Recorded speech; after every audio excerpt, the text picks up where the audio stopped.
ஹல்லேலூயா ஸ்தோத்திரம். நண்பர்களே, தினமும் நடக்கும் சம்பவங்களை நினைவு கூறுதல். இன்றைக்கு ஒரு தந்தை தன் மகளுக்கு சொல்லும் ஆற்றல். ஒரு தந்தை தன் மகளுக்கு சொல்லும் ஆற்றல் என்னன்னு கேட்குறீங்களா?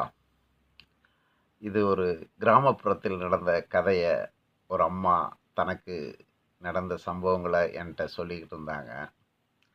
அதை என்னுடைய கற்பனையின் குதிரையை தட்ட விட்டு நானே திங்க் பண்ணி சொல்கிறேன். அது ஒரு பார்ட்டாக வரும். அதில் ஒரு தந்தை தன் மகளுக்கு சொல்லும் ஆற்றல். அந்த அம்மா சொன்னாங்க, நான் ஊரில் இருக்கும்போது கிராமத்தில்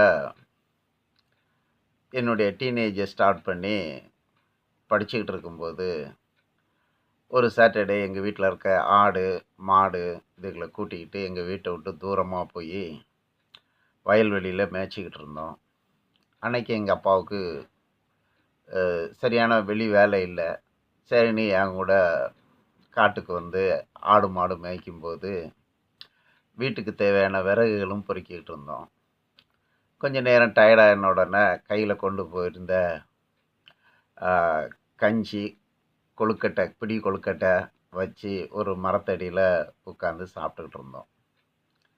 அப்போ எதிரில் இருந்து ஒரு அங்கிள் சபரிமலைக்கு மாலை போட்டுட்டு தூரமாக வந்துக்கிட்டு இருந்தாங்க. உடனே எங்கள் அப்பா சொன்னாங்க, நல்லா இருக்கீங்களா சாமி அப்படின்னாங்க. ஏன்னா மாலை போட்டவங்களெல்லாம் மரியாதையை கூப்பிடணும் இல்லையா? எதிர்புறத்துலேருந்து அந்த சாமி சொன்னார், 5ஆந்தேதி மலைக்கு போகிறேன். ஸோ எங்கள் அப்பா கேட்டது, நல்லா இருக்கிறீங்களா சாமி.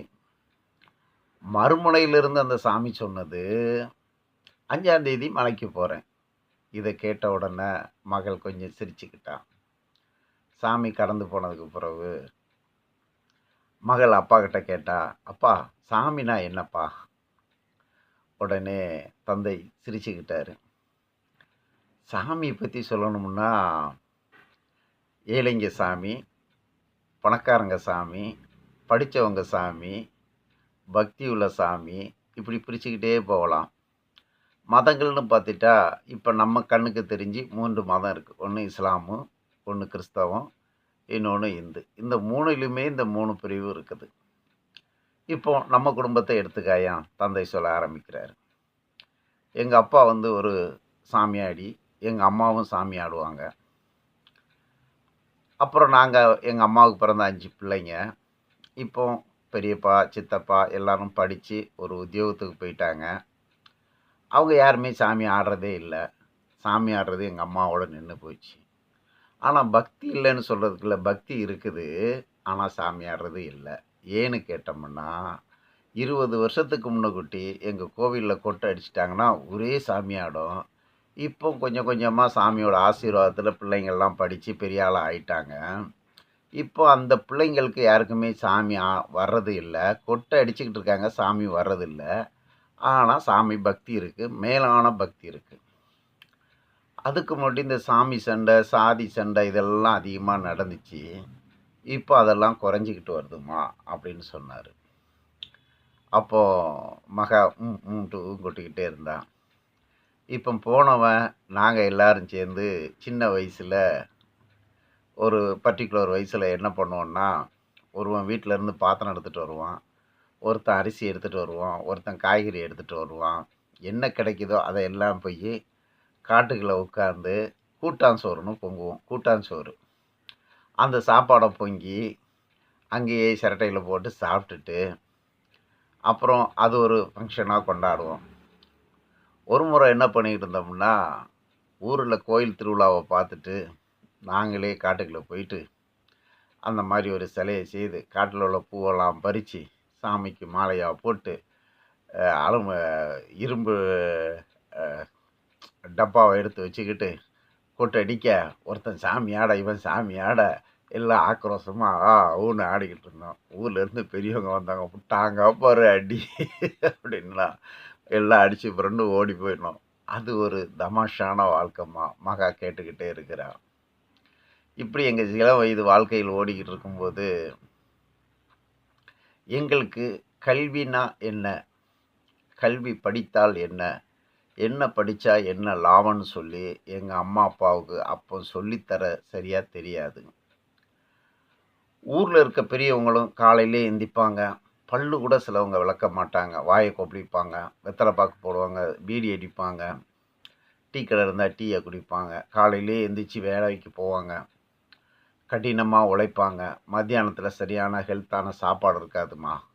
அந்த சாப்பாடை சாப்பிட்டுட்டு, அங்கே கிடைக்கிறத சாப்பிட்டுட்டு, சாயந்தரம் ஆனவா அந்த உடம்பு வலியில் வந்துட்டு சாராயத்தையோ பிராண்டியோ அதிகமாக குடித்து அவங்க உடலெல்லாம் கெடுத்துக்கிடுவாங்க. அது ஆண்கள்லேயும் இருந்துச்சு, ஒரு சில பெண்களுக்கும் வந்துச்சு. இவங்க எல்லாரும் போதைக்கு ஒரு வகையில் அடிமையானாங்க. ஏழப்பட்ட ஜனங்க போதைக்கு ஒரு வகையில் அடிமையானாங்க. உணவு சரியாக சாப்பிட்டதில்ல.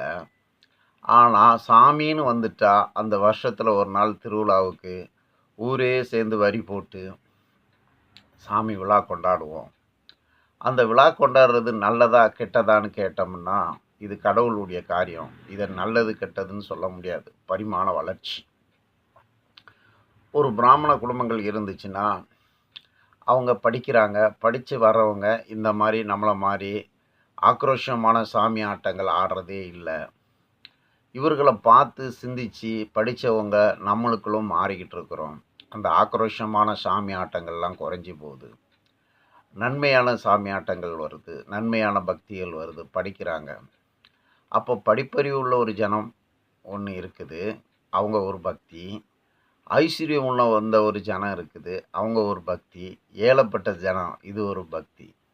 இந்த ஏழப்பட்ட ஜனங்களில் தான் விதவிதமான சாமி கும்பிடுதல்லாம் இருக்கும். ஊரில் எவ்வளோ சாமி இருந்தாலும் அயல் ஊரில் போய் சாமி கும்பிடுறதுல ஒரு சந்தோஷம். சரி, இவங்க அயல் ஊரில் போய் சாமி கும்பிட்றாங்க இல்லையா, மகள் கூட்டுக்கிட்டே இருக்கிறா. இவங்க எல்லாரும் பக்தி மார்க்கமாக இருக்காங்களான்னு கேட்டால் இல்லை. இந்த சாமியே 40 நாள் மாலை போட்டால் இதிலே தனி கிளாஸ் வச்சு அடிக்கிறவங்களும் இருக்காங்க. சில சாமிகள் 40 நாள் கழித்து வந்து தண்ணி அடிக்கிறவங்களும் இருக்காங்க. சரி, இது இந்துக்களில் மட்டும்தான் இருக்குன்னு கேட்டால் கிறிஸ்டின்லேயும் இருக்குது. இங்கேருந்து நடைப்பயணம் போகிறாங்க வேளாங்கண்ணிக்கு. இதே மாதிரி தண்ணி அடிச்சுக்கிட்டு இருக்கவங்களும் இருக்காங்க, தண்ணி அடிக்காதவங்களும் இருக்காங்க, போயிட்டு வந்து தண்ணி அடிக்கிறவங்களாம் இருக்காங்க. அதே மாதிரி முஸ்லீம்ஸில் பார்த்தாலும் அவங்க ஒரு வகையான தர்காவுக்கு போகிற பழக்கங்கள்லாம் இருக்குது. எல்லாத்திலுமே இந்த ஏழப்பட்டவங்க பணக்கார பக்தி இருக்க தான் செய்யுது. இந்த ஏழப்பட்டவங்களுக்கு தங்களுடைய பிள்ளைகளுடைய எதிர்காலம், தங்கள் குடும்பத்தில் பொறுப்புணர்ச்சிகள் இருக்கான்னு கேட்டால், இருந்த குடும்பம் முன்னேறுது, இல்லாத குடும்பங்கள் கஷ்டப்பட்டுக்கிட்டே இருக்குது.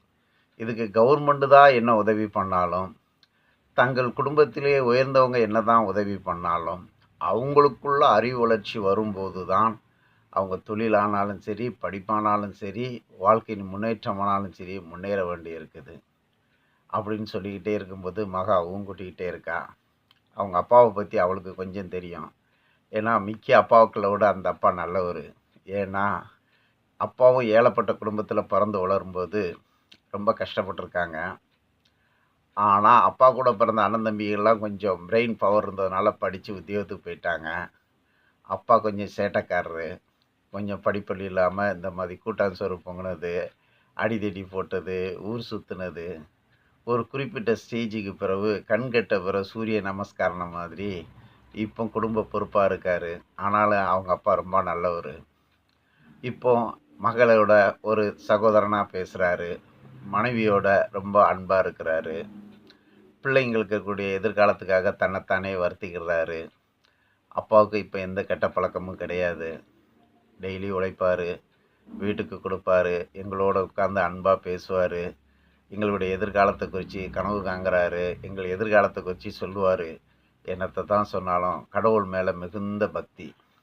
அவர் கடவுள் மேலே மிகுந்த பக்தினால் கிறிஸ்தவ மார்க்கத்தை ஃபாலோ பண்ணுறதுனால டெய்லி பைபிள் படிப்பார், பைபிள் உள்ள வசனங்களை சொல்லுவார், உலக மார்க்கமான காரியங்களை சொல்லுவார். உலகம் எப்படி இருக்கிறது, வேதம் எப்படி இருக்கிறது, வேத பிள்ளைகள் எப்படி இருக்குங்கிறத சொல்லி எங்களுக்கு போதிச்சுக்கிட்டே இருப்பார்.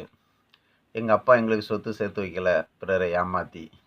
எங்கள் அப்பா பிறரை வஞ்சித்தது கிடையாது, எல்லார்ட்டையும் அன்பாக இருப்பார். சொல்லப்போனால் கடவுளுக்கு பயந்த ஒரு நல்ல மனுஷன். எங்கள் அப்பாவை பற்றி நான் சொல்லிக்கிட்டே இருக்கலாம் அப்படின்னு அந்த அம்மா சொல்லிக்கிட்டு இருந்தாங்க.